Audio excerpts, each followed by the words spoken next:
And if you can be creative and think about what problems are being caused by the current situation, you could be the solution to those problems and monetize it.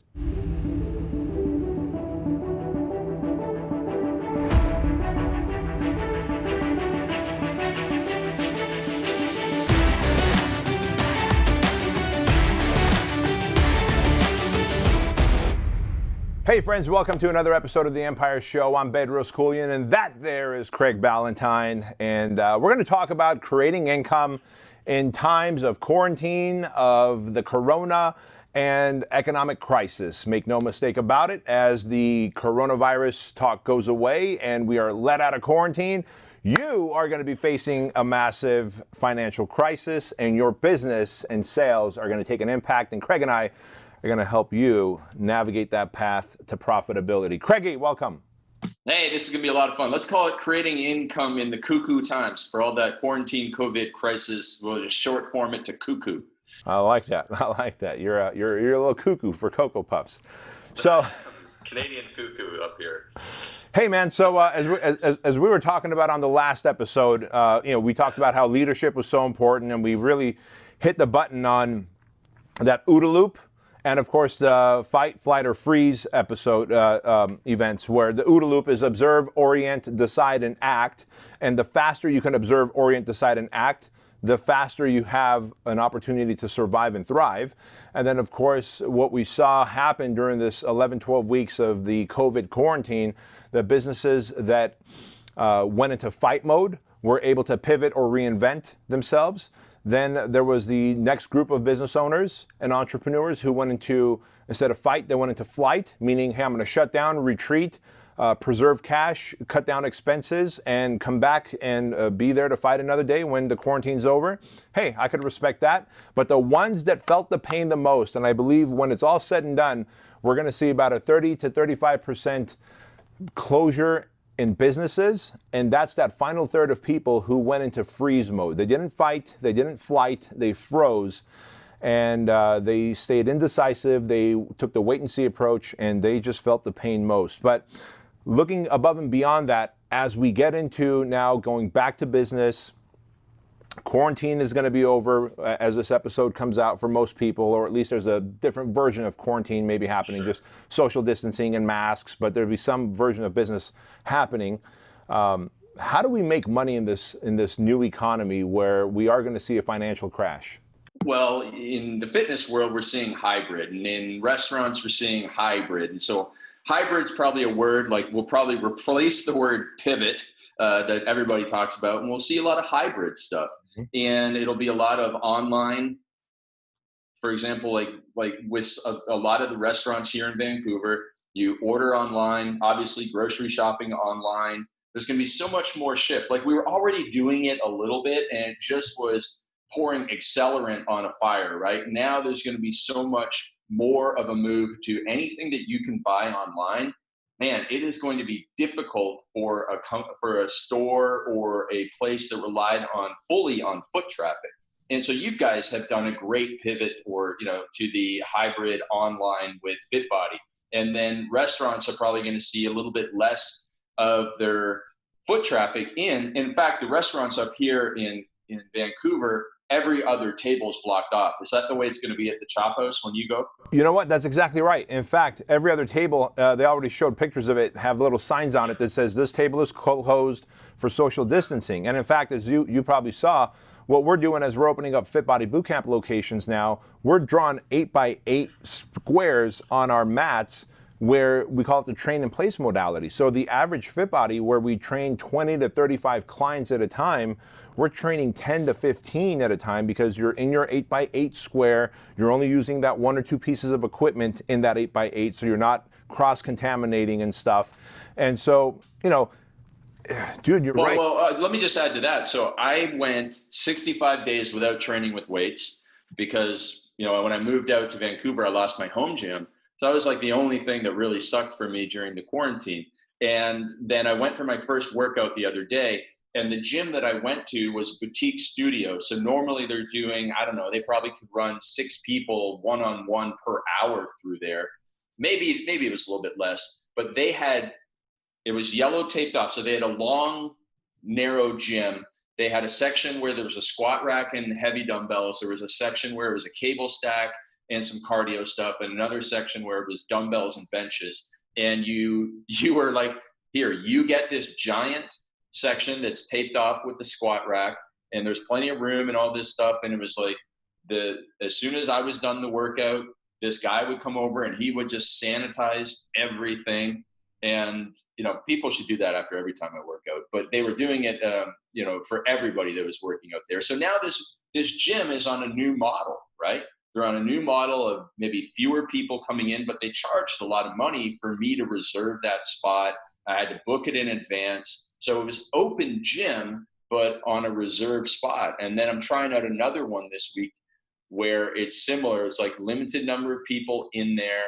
You have to sanitize everything that you used at the end of your workout. And, with the Fit Bodies that I own, I'm going through your protocol, and it's fewer classes per day too, because there's more time spent cleaning. So the amount of labor devoted to cleaning in the next year or two is going to be insane.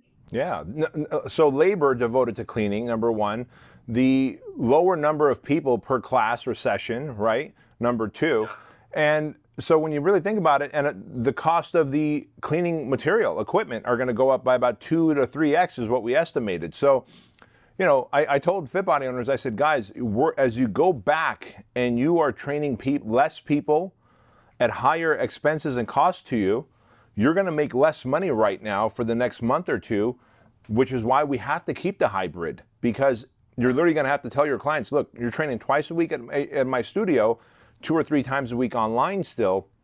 And so without the hybrid, the income's going to take a massive dip. So that's absolutely right. There is really a new way of doing business. And restaurants like the Chop House, remember Tony, who owns it. And for those of you who are like, what the hell is a Chop House? Think Mastro's, think Morton Steakhouse. It's that level of a steakhouse. He's actually doing not only food delivery to your home, which Grubhub, Postmate, all that stuff. Are they allowed to sell alcohol? Because that's kind of like a big thing up here in Canada. Is like you couldn't, before this, you weren't allowed to buy alcohol in delivery from restaurants, but now they're allowed to sell alcohol directly from the restaurant. So they were given that opportunity to make a change in their business. Yeah, that piece I don't know yet. I'll find out tonight when we go there. But I do know that the other thing he's doing, because again, limited seating, every other table is going to have to stay empty for the foreseeable future. Have you heard of ghost kitchens? What ghost kitchens are? No, but I can imagine it's like a central processing kitchen. Yes, yeah. So exactly. So let's say. Do you know that's sorry to interrupt, but the guy who invented Uber, the Travis guy, like that's his whole thing now is centralized kitchens. Mm-hmm. Yeah, they're called cloud kitchens or ghost kitchens. Yeah. Uber for kitchens, bro. Yeah. Uber for kitchens, bro. That's exactly. And I thought it was such a brilliant model, right? Because so many people are having food ordered to them that if you can create like, hey, look, out of this one kitchen, we have Chinese food, we have Italian food, we have burgers, we have desserts, because it's in some industrial part of town that no one's going to visit. And so what restaurants are also doing now is they're saying, look, we have capacity, but we're not allowed to fill up our tables in our dining room. So if you are looking for a ghost kitchen, come and run your food from here and deliver it to your home. Oh, okay. Yeah. So he's creating a new revenue stream for him by saying, look, I'm going to rent out my kitchen as a ghost kitchen. And so if you have a thing that you want to, like Domino's. I think for every 5 Domino's locations they have one ghost kitchen as well, or cloud kitchen, that allows them to reach more people because of the Grubhub and all that stuff happening. So I thought it was such a brilliant way to monetize, is to also rent out your kitchen as a cloud or ghost kitchen, because you got it and you can't utilize it anyway. Yeah, so if you want to look on the bright side of things, is that a period like this, very much like a period of World War II, there's so much innovation. They really did so much innovation in air flight and in rubber during World War II, because obviously they had to. And now during this time, look at the innovation that is ongoing in medical technologies, in testing, and obviously in restaurants. And so that's one thing that's so great about you and your side business of coaching, Bedros, is that you get to hear from I guess you had over 500 coaching clients go through your 7-day programs. You heard essentially you get input on 500 different businesses, and you're like, oh, that's a good idea. I can apply to mine. Or you're seeing what's working in one industry and then putting it over to the other. So were there any lessons that you learned through that where it's like, oh, I can go and apply that to something I'm doing?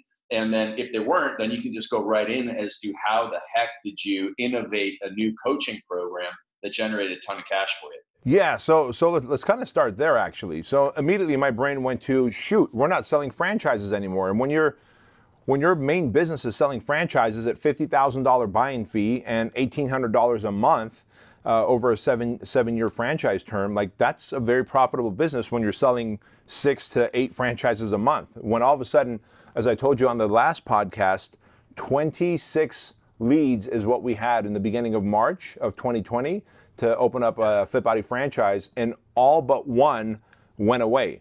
And so we were stuck with, man, we better do something with our supplement business, and we better do something with my coaching business. Well, my private coaching is $50,000, and I quickly figured out that the number one objection was, I can't afford 50 grand. I said, great, let's not try and beat our head against the wall.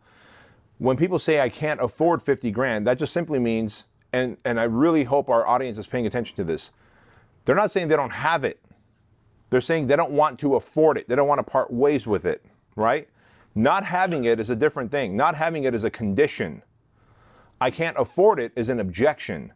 So I came to the conclusion that, all right, can you afford $1,000? Yes, I can. All right, I'll be right back. So I literally in 3 days, we created a copy called the 7-Day Income Ignition.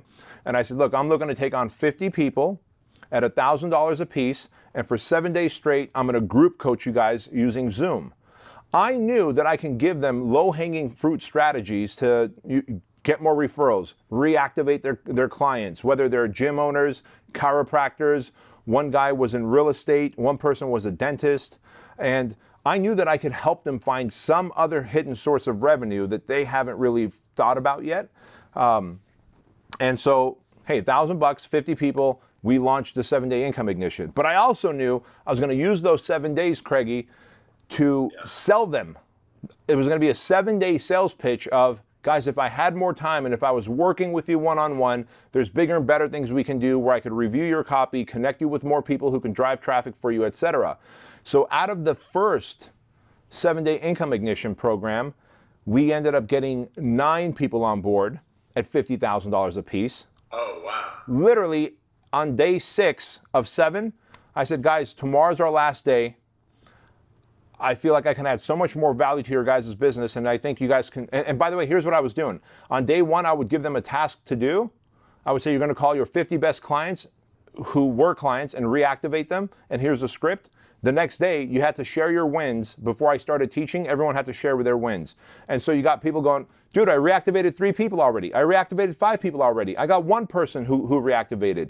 And it was such a cool thing because they're literally being social proof for each other. So every day you had to share your wins, and then I would teach the next thing, the next strategy, right? So on day 6, I'm like, guys, if I had more time with you, man, I could really blow up your business and tell you what we're doing here at FitBody and with the supplement line, etc. But I'm running out. Tomorrow's our last day. But if you do want to coach with me, send me a private message. We also had a private Facebook group.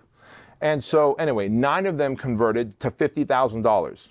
Now, I guarantee you, every single one of those 9 people, if I just had reached out to them and said, hey, crazy times, let me coach you in your business, it's going to cost you 50 grand, they would have been, whoa, bro, I can't afford that.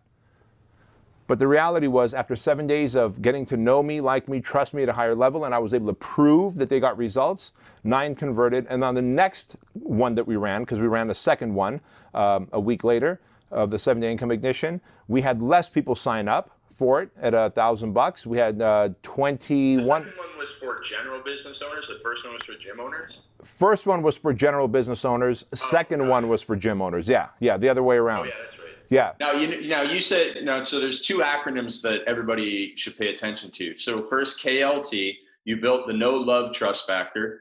And then the second one is RIA, Results in Advance. Yeah. So yeah, they gave you some money and then they came in and you gave them results in advance of you pitching them the big $50,000 offer. So you proved, and so some of them may have even made 10 grand, maybe even more than that. And they're like, okay, man, Yeah, Sunwin. One lady has three 9-round kickboxing places or boxing places, right? And she she was like, dude, so I'm ready to sign up. What do I do? It's not like she didn't have the money. It's just she wasn't ready to part with it until the no like and trust or no love and trust factor was produced. Yeah, plus the social proof, and away you go. Yeah. So in the second group when we launched it, it was for gym owners only. We had something like 21 people sign up at $1,000, and then we had 4 people convert at $50,000. And so when you look at that, we almost had $600,000 generated in like a 3-week period. That holy smokes, that replaced a revenue that we would have gotten over 2.5 months selling franchises. And those are the kind of things that you have to get wily and creative and go, when people say I can't afford you, are they saying they don't have the money, or are they saying they don't want to afford giving you the money right now? And what can you do to get them to afford it? And that's the strategy I took, and you took a very different strategy. Yeah, so the strategy that I took, we were talking about on the last podcast there, you were saying, hey, I noticed you're doing on Instagram, you're doing these posts where you're calling people out, you're saying, hey, I'm looking for, and there's a bunch of lessons there. So the first one is, remember the copywriting formula, AIDA, AIDA? Yep. I realized the other day, so I'm teaching this this formula to my coaching clients in my Instagram coaching program. And I'm saying, okay, I just realized like that little blunt post, it's about 50 words, is an entire sales letter. It gets their attention, it calls people out, it increases interest, then it increases desire, and then it tells them how to take action. And so I'll go to my page and just read one out. We must have got 400 direct messages yesterday. So here it goes. Like, I'm looking for 5 entrepreneurs who want to make 7 figures. I'll personally teach you high income skills and give you the discipline and accountability to achieve financial freedom. DM me millions to see if you qualify. That's it. That's it. And so I teach this in every industry. If you're an online trainer, I'm looking for 5 women over the age of 40 who want to lose the baby fat. I'll personally coach you on your nutrition and home workouts so that you get in shape faster than ever. DM me, lose the baby fat, to see if you qualify. And give me the industry, I'll keep going. It's an entire sales letter in one thing. And then, so before the crisis B, I was doing it twice a week. And not doing it, I was doing these posts twice a week. And so I was making these posts twice a week, and every single hour. Yeah, right. And then so notice that if somebody looked at my page, they would notice that they're all different. Like, sometimes I'll say, I'm looking for 5 real business owners, accountants, real estate lawyers who want to scale their business in 2020. And I would change it up every single time. And I used the Cosby Show, or like Cheers as an analogy, or Friends. And so you and I grew up watching 30-minute sitcoms. And do you know how many minutes of sitcom was in there and how many minutes of commercial? I don't. Tell me. There's 22 minutes of sitcom. Every single Friends episode is 22 minutes. And then it's 8 minutes of commercial. And so I thought, and I ran my email marketing on that same premise. People will get 22 minutes of content, and they'll get not 22, but like 22 out of the 30 of the entire email. 2/3 of the email will be content, and 1/3 will be commercial. And so every single email I wrote for years was based on that. Then I started doing the same thing for my Instagram stories. And then my Instagram feed is basically, like, I'm doing a whole lot more video. I'm doing about 1 or 2 Instagram TVs a day now. So we're getting almost 3 posts per day. So that's 20 posts per week. And we do 3 of these blunt posts, because I went and used the Jay Abraham approach. If you want to make more money, make more offers. Because we weren't getting any negative feedback off of doing 2 of them per week. And I just got in this habit of, that's how we normally do things here. We do 2 per week without any logic or reason or justification. And so I was like, oh, wait a minute, wait for it here. What if I try 3 times per week? What could possibly happen? Sure enough, you get more leads, and it allows you to go after different sub niches within your niche marketplace. So again, if you're that nutrition coach to women over 40, well, now you can say, hey, I'm looking for women over 50 who are battling menopause, who need nutrition help, or who need to lose 20 pounds because of menopause. And they're like, okay, so one day you can promote to them. And they may have seen 30 of these ads, and they're not ads, they're just posts, but I call them ads. They may have seen 30 of these in a row, and then one day they see the one for women over 50 who are in menopausal. Like, oh, that's me. It raises their hand, right?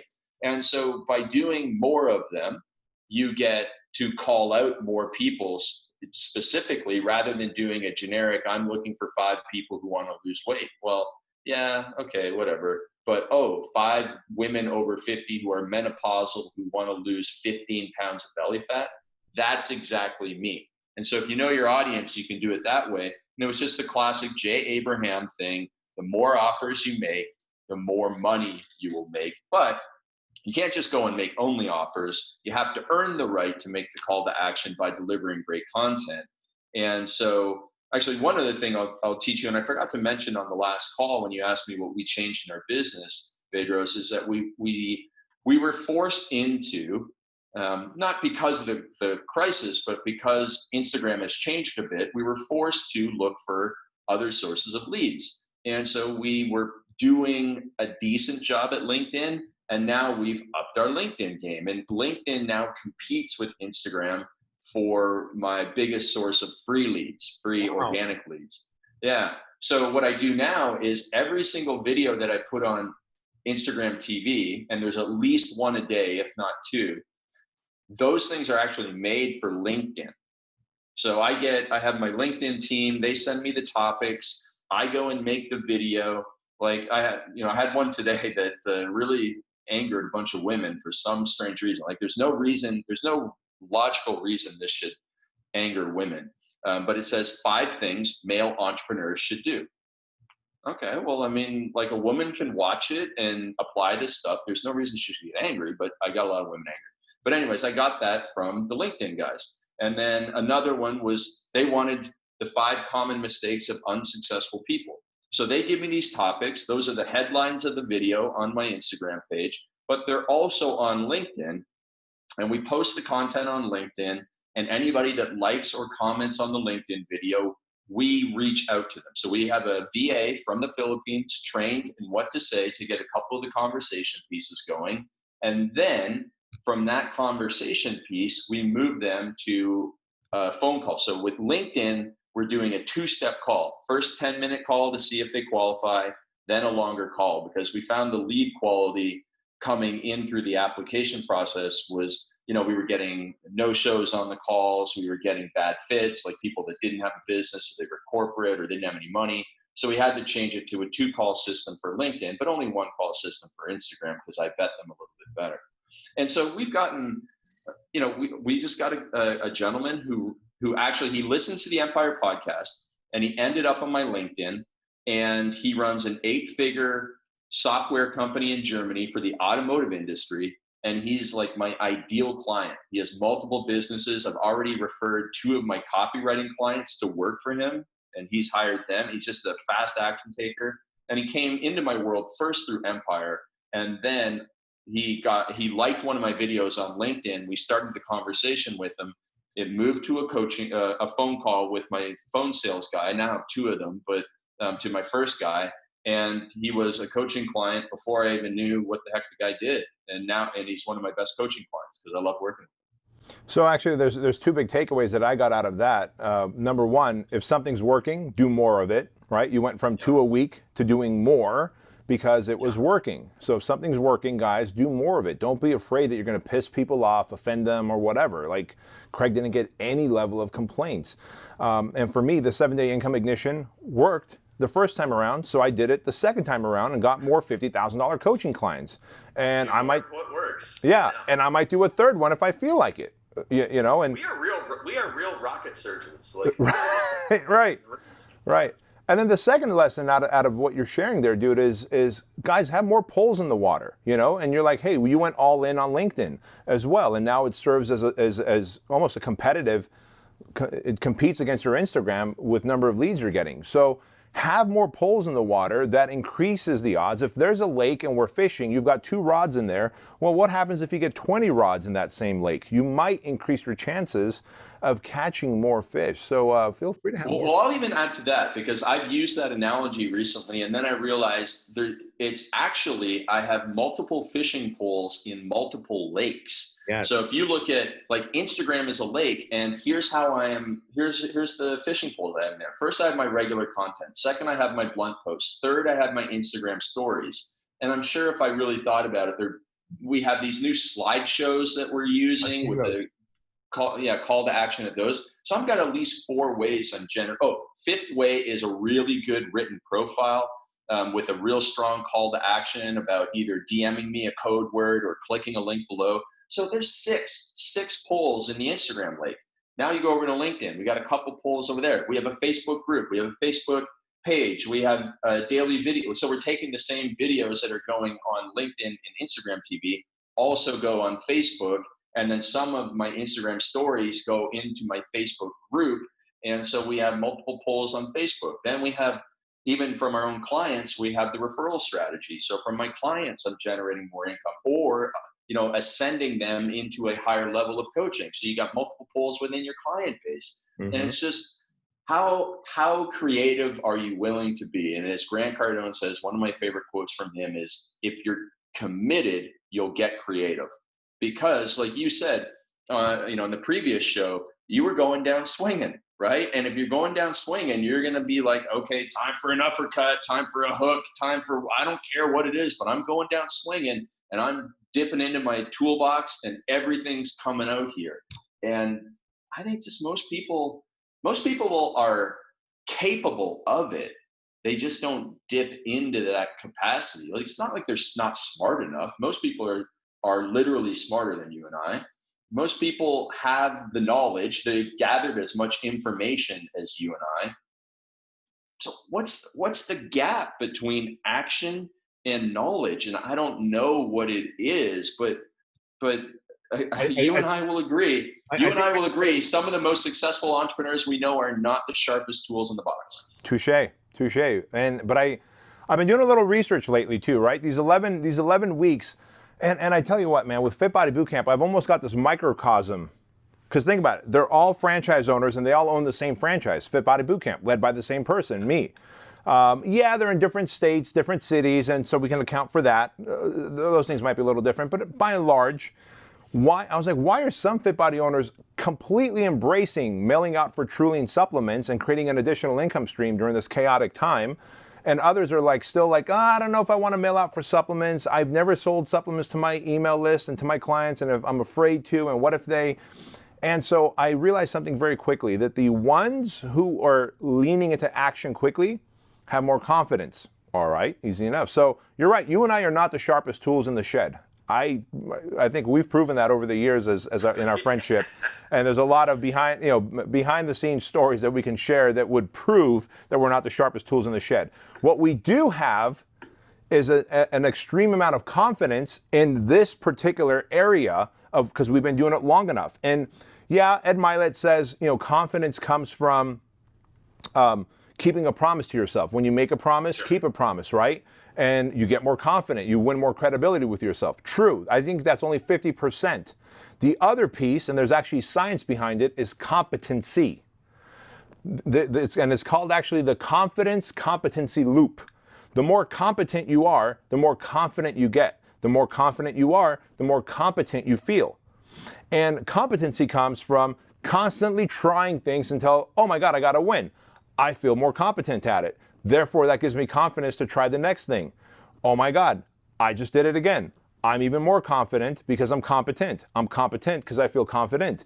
And that loop is so important. But that's the difference between the information gatherers and the action takers. Is right there in between is the act of building confidence through competency by constantly trying and accepting those failures as not failures, but here's a way that didn't work. Let me try the next way. Right? Who was it? Was it Jefferson or Edison who created the light bulb? Like how many, what do they say, 1,000,000 times or whatever, how many times he tried to get that fucking filament to work before the light bulb turned on, right? Could you imagine if he tried it 3 times, he's like, fuck it, let's just stick with candles? Like, Right. Well, I mean, what the fuck, right? Yeah. Yeah, so that's one thing there. And before we wrap up here, because I got a call coming up here in 5 minutes, I think here's another little hint for people, whether it's coronavirus or the next big economic crash that's coming because of the coronavirus or whatever winter comes. Look for the opportunities. Craigie, I started looking around and I'm like, all right, everyone's quarantined, everyone's on lockdown, everyone's using the alcohol stuff on their hands, on the sanitizers. But hey, look, I've got a little bit of understanding about science and anatomy, and well, we do need some germs and we do need some exposure to germs and viruses so that we can build antibodies and have a strong immune system. So I realized because we're away from humanity and we're covering our mouths and sanitizing our hands, soon as the lockdown is over, there's going to be a spike in colds and flus and different respiratory illnesses, right? And that means there's going to be people looking for a solution to increase and improve their immune system. So I was like, what problem is this current situation going to create? The lockdown, the quarantine, what is it going to create? It's going to have people out in society who are now sneezing, coughing, catching a cold, just a regular cold, just a regular flu, but now they're afraid to. So I'm like, what can I do to anticipate that? Well, this is why I reached out to you and I was like, dude, who do you know who can kill it on Amazon for us, who can tell us like everything about Amazon overnight?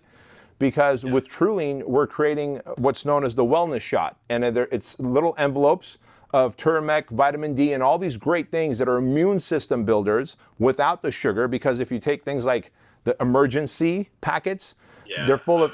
you can't use those. They're full of sugar. Right? Yeah, they have so much sugar that it kind of competes against the receptor sites where the vitamin C would go. So anyway, so we created the ultimate wellness shot packets. And we know that as people get out of the quarantine, that the search for that is going to spike, and we're putting that out in the market currently as we speak.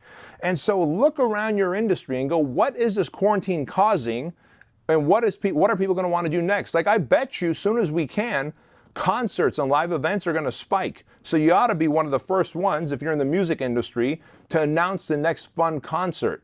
Or live event or whatever. And that's what people fail, is a little bit of creativity, going back to what you said. And if you can be creative and think about what problems are being caused by the current situation, you could be the solution to those problems and monetize it.